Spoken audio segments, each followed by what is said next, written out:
자, 그렇게 시작된 인수대비의 궁궐 생활. 자, 그런데요. 그 중에서도 인수대비가 가장 신경 쓴 사람들이 있었습니다. 누군지 아세요? 인수대비가 가장 신경 쓴 사람들. 자기 고향 사람들? 성공했슈. 바로 시부모님, 세조. 특히 시아버지였던 세조와 시어머니였던 정의왕후에게 지극정성을 다했습니다.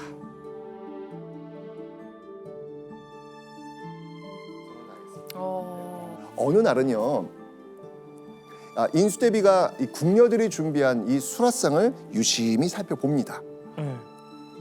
이 바로 시아버지 세조가 먹을 음식에 혹시 문제는 없는지 정성스럽게 살피기 위해서였죠. 자, 이렇게 정말 살뜰하게 시부모를 챙기니까 시아버지인 세조가 인수대비 어떻게 생각했겠어요? 너무 예뻐하죠. 자, 당시 세조의 며느리 사랑이 얼마나 대단했는지 며느리 인수대비를 위해서 아주 특별한 선물을 만들어서 줍니다. 어떤 선물인지 한번 확인해 보겠습니다.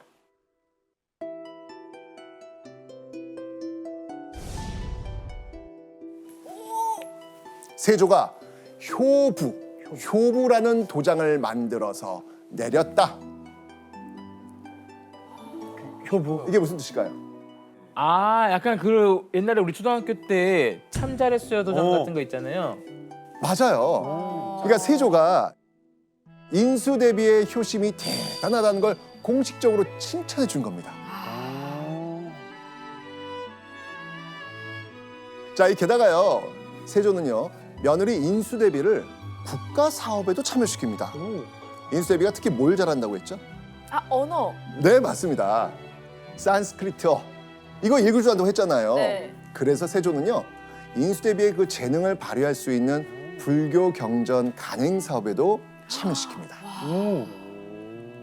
근데 이거 엄청 대단한 일 아닌가요? 유교국가에서? 네, 대단한 일이라고 할 수 있습니다. 정확하게 뭐 어느 정도로 이 일을 참여했는지는 확인하기는 좀 어렵지만요.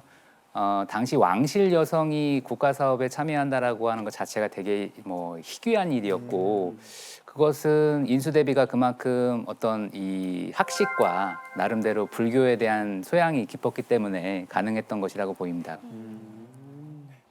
게다가 인수대비는요, 세자비녀로서 가장 중요한 일도 거뜬히 해냈습니다. 뭐였을까요? 아들. 그렇죠. 그렇죠. 후계자를 낳는 일. 맞아요. 왕실의 후계자 문제 역시 인수대비 걱정 없습니다. 궁궐에 들어오기 전에 이미 아들 한 명 낳았고요. 궁궐로 들어온 후에는 아들 하나, 딸 하나를 또 낳습니다. 세자빈이 된 후 인수대비는요, 정말 여러모로 시부모님한테 사랑받는 조건을 다 갖춘 100점 만점에 100점짜리 며느리이자 세자빈이었던 겁니다.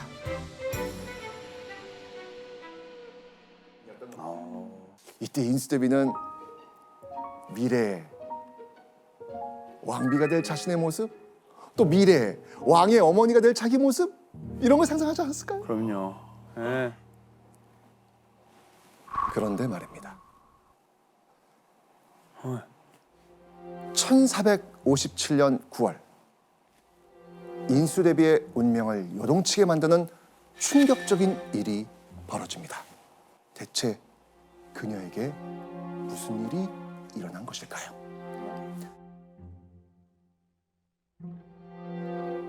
영원히 이별을 하였으니 슬픔을 어이다 말할 수 있으랴. 천지도 반드시 그 심정을 알 것이다. 자, 이게 어떤 내용인지 아시겠어요? 이별을 했네요. 자, 바로 궁궐에 들어간 지 2년 만에 인수대비의 남편 의경세자가 세상을 뜬 겁니다. 아니, 갑자기요? 왜요? 어느 날 건강했던 세자가 갑자기 통증을 호소하면서 쓰러진 뒤 일어나지 못합니다. 충격에 빠진 세조는 물론이고요, 조정 대신들까지 모여서 하늘에 기도했지만 아무 소용이 없었죠. 결국 그렇게 인수대비의 남편은 병을 앓은 지 2달 만에 죽고 맙니다.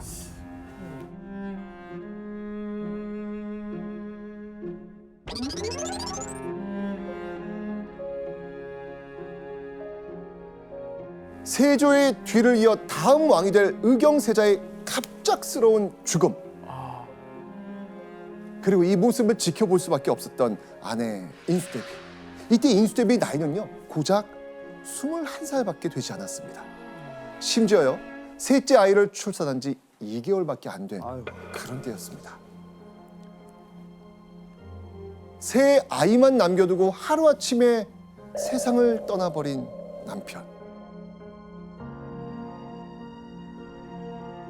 이때 인수대비의 마음이 과연 어땠을까요?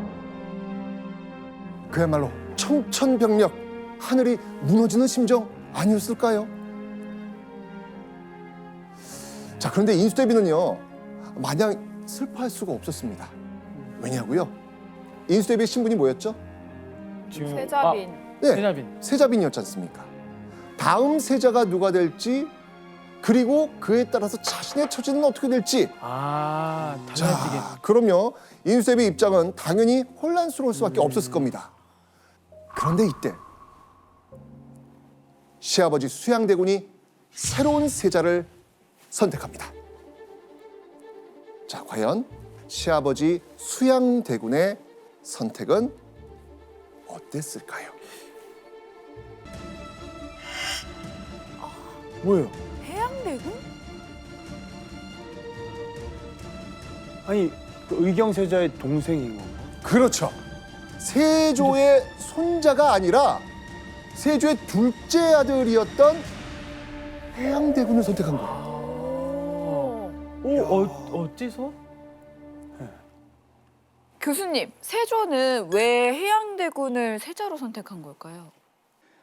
수양대군이라고 하는 사람은 단종이 어린 나이에 즉위한 것을 이용을 해서 결국 쿠데타를 통해서 집권을 하게 된 거잖아요. 그러니까 만약에 월산대군이나 자월산과 같은 어린 아이에게 세자가 되고 뭐 왕위에 오르게 되는 뭐 이런 일이 벌어졌을 경우에 뭐 되게 복잡한 또 쿠데타 같은 것들이 일어나지 않을까 뭐 이런 것들을 좀 복합적으로 고민했던 것 같아요. 맞습니다. 손자들이 어렸다고 생각했던 이 세조는요, 당시 8살이었던 자신의 둘째 아들을 선택한 겁니다.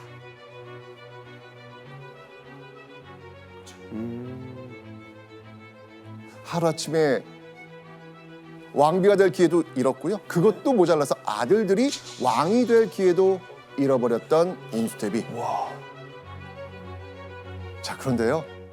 남편이 죽고 이어진 냉혹한 현실은 이게 끝이 아니었습니다. 바로 인수대비가 새 아이를 데리고 궁궐을 떠나야만 했던 겁니다. 그래도 어. 손자인데. 당시 왕실의 법도상 세자를 제외한 대군들은 궁궐에 있을 수가 없었습니다. 19살에 세자빈이 되어 궁에 들어왔는데 21살에 남편이 죽고 청산 과부가 되었던 인수대비. 자, 그런데 참 인수대비 마음도 참 안 좋아요. 그렇죠. 안 좋은데 사실 이 남겨진 며느리와 손자를 바라보는 세조와 정의왕후의 마음은 또 어땠을까요? 그렇네. 효부였잖아요, 또. 맞아. 도장까지 만들어줬는데. 그러니까. 자, 그래서 시아버지 세조는요, 며느리를 위해서 아주 특별한 것을 준비합니다. 여기서 문제 나갑니다. 보시죠. 자, 세조가 며느리 인수대비와 손자를 위해 해준 것은 무엇일까요? 그냥 간단하게 가볼게요. 네, 정답. 정답. 가기 전에 뭐 위로? 아하. 위로는 당연히 해주겠죠. 당연히 해줬죠. 네, 너무 아끼는 며느리인데. 네. 나단 오답. 그 궁에 있으면 안 되니까 궁 바로 근처에다가 뭐 새로운 뭔가를 현재 그 룰은 어기지 않되 새로운 걸만 만들어준다. 뭐 이런. 동현 씨, 정답. 진짜 깜짝 왜, 놀랐어. 왜 이러지 오늘? 내가 네. 어떤 얘기할까 생각하는데 갑자기 정답 이러니까 예. 뭐지? 자, 세조는요. 인수대비가 궁 밖으로 나가면 행여나 고생할까. 나가서 지낼 집까지 지어줍니다. 자, 그런데 과연 이들이 이사 간 곳은 어디일까요? 바로 지금의 덕수궁 자리입니다.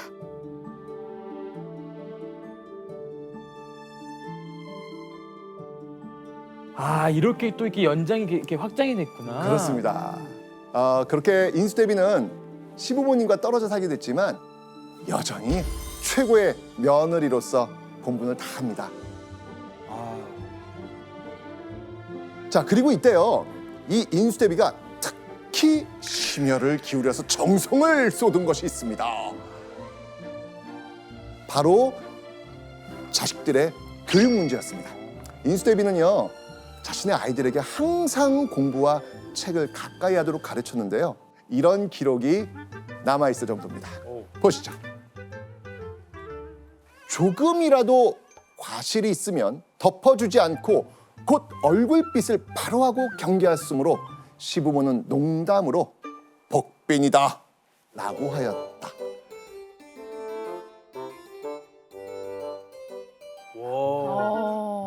복빈이 뭘까요 지금?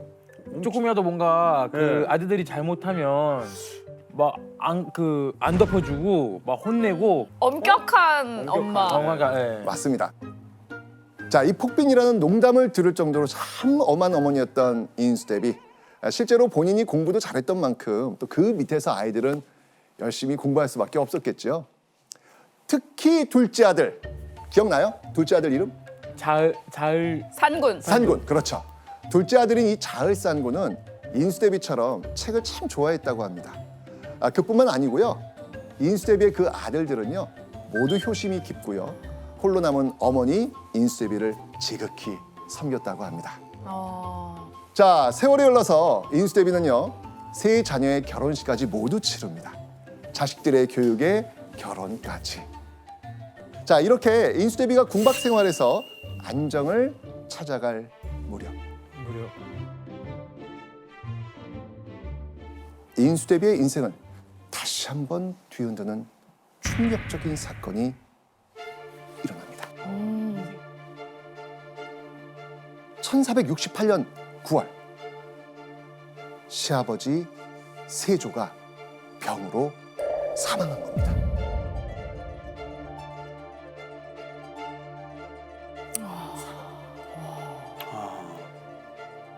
자, 세조의 뒤를 잇는 건 왕세자였던 시동생 누구였죠? 해양대군. 그렇죠. 자, 이 해양대군 그게 누구죠? 예종? 맞습니다. 맞습니다. 그가 바로 조선의 제8대 왕 예종이었습니다. 자, 그렇게 한때 세자빈이었던 인수대비는요, 궁 밖에서 시동생이 왕이 되는 것을 지켜봐야 했습니다. 그런데 그로부터 1년 후 1469년 11월 인수대비의 집에 갑자기 누군가가 찾아옵니다. 그리고 다급한 목소리로 이렇게 말하죠. 대군을 빨리 궁궐로 모셔가야 합니다. 이게 무슨 일이 생겼다. 갑자기 인수대비의 아들 중 한 명을 궁궐로 데려가겠다는 겁니다. 대체 이게 무슨 일일까요? 뭐지? 바로 세조의 뒤를 이어 왕이 된 인수대비의 시동생 예종이 왕위에 오른 지 15개월 만에 병으로 죽고 만 겁니다. 갑자기. 자, 이게 큰일 났습니다. 지금 예종이 죽고 나자 조선 조정 차기 왕을 정하는 문제로 정말 혼란에 빠질 수밖에 없는 그런 상황이었죠. 자, 그래서 급하게 소환된 이 인물 바로 인수대비의 두 아들 중 한 사람이었습니다.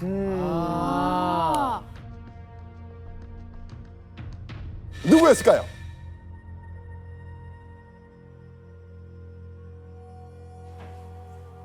월산대군? 월산대군. 자을산. 월산. 자을산. 가을? 자을. 아이 당연히 월산. 자을산이요. 자, 바로 인수 대비의 둘째 아들. 자을산. 그래요. 가을? 네. 네. 제일 자, 똑똑했어요. 책 많이. 세자가 아니었던 자을산군을 곧바로 왕으로 추대한 겁니다. 그리고 이 자을산군이 바로 조선 제9대왕 성종입니다. 성종. 이렇게 첫 번째 퍼즐이 맞춰지는군요. 자, 그럼 이제 질문들이 있지 않아요? 예. 네. 왜? 월산대군 예. 아니에요. 월산대군 섭섭하게. 잠시만. 이 의문점 전에 네. 둘 중에 왜 자을산군이에요라는 질문을 던지기 전에 더 먼저 질문이 있어야 될 텐데. 정답. 뭐가 있을까요? 빨리 얘기해요. 빨리. 태양대군 아들? 그러니까. 그렇죠. 이쪽엔 그럼 없나요? 이럴 수 있죠. 네. 과연 해양대군과 안순왕후 이 사이엔 아들이 없었을까요?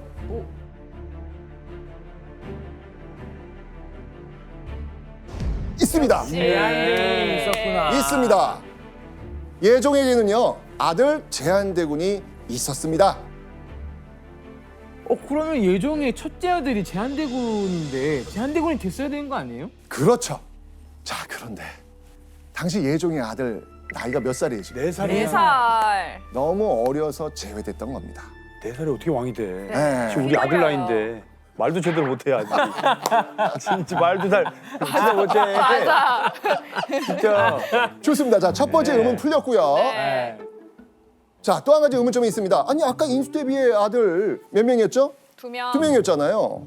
근데 인수대비의 첫째 아들이 아닌 둘째 아들 자을산군이 왕이 된 이유 뭐였을까요? 그 이유는요, 바로 세조의 아내 누구라 그랬죠? 정의왕후. 정의왕후. 맞습니다. 왕실의 최고 어르신 정의왕후의 선택이었습니다. 이 정의왕후가 이 자을산군 성종을 강력하게 지지했거든요. 왜 그랬을까? 이유가 있습니다. 자, 왜냐하면 자을산군의 아내, 아주 유명한 인물의 딸, 우리가 함께 배웠던 그 이름, 바로 이 사람. 한 명의. 한 명의 네. 압구정. 아. 한 명의. 예.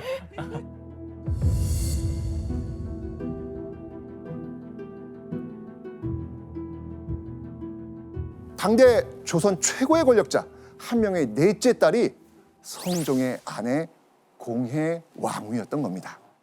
한 명의 딸이었구나. 한 명의 딸. 이제 퍼즐이 맞춰지시죠? 많이 맞춰졌어요. 두 사람은요, 성종이 왕이 되기 2년 전에 이미 결혼했거든요. 결국 인수대비와 한명회는 사돈지간이었던 겁니다. 그럼 교수님 그 한명회가 장인이어서 성종이 왕이 된 건가요? 그러니까 당시 전국은 예종이 세조를 이어서 왕이 된 지 15개월 만에 죽으니까 전국이 되게 불안한 상황이었잖아요. 그런 상황에서 이제 어린 13세 자을산군이 이제 왕이 되니까 그 사람의 후견인으로서의 한명회와 같은 이런 권력자, 든든한 배경을 가지고 있는 사람, 이런 것들이 이제 같이 고려가 돼서 왕으로 선택된 것 같습니다. 맞습니다. 자, 그렇게 할머니 정의왕후의 지목으로 13살에 조선 9대 왕으로 즉위했던 성종. 자, 그렇다면 성종의 어머니 누구? 선생님 인수대비. 인수대비 어떻게 됐을까요? 다시 궁궐로 들어갔겠네요. 다시 그렇죠. 1469년 인수대비는 33살의 나이로 다시 궁궐로 화려하게 복귀합니다.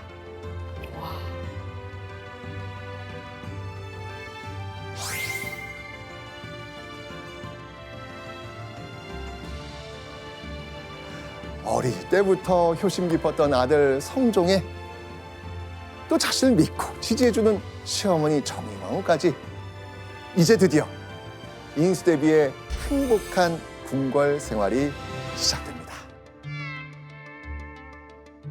인수대비의 모든 것 완벽해 보이지 않습니까? 그죠? 네, 네. 자, 그런데요. 인수대비에게도 신경이 쓰이는 게 하나 있었습니다. 뭘까? 바로 며느리 문제였습니다.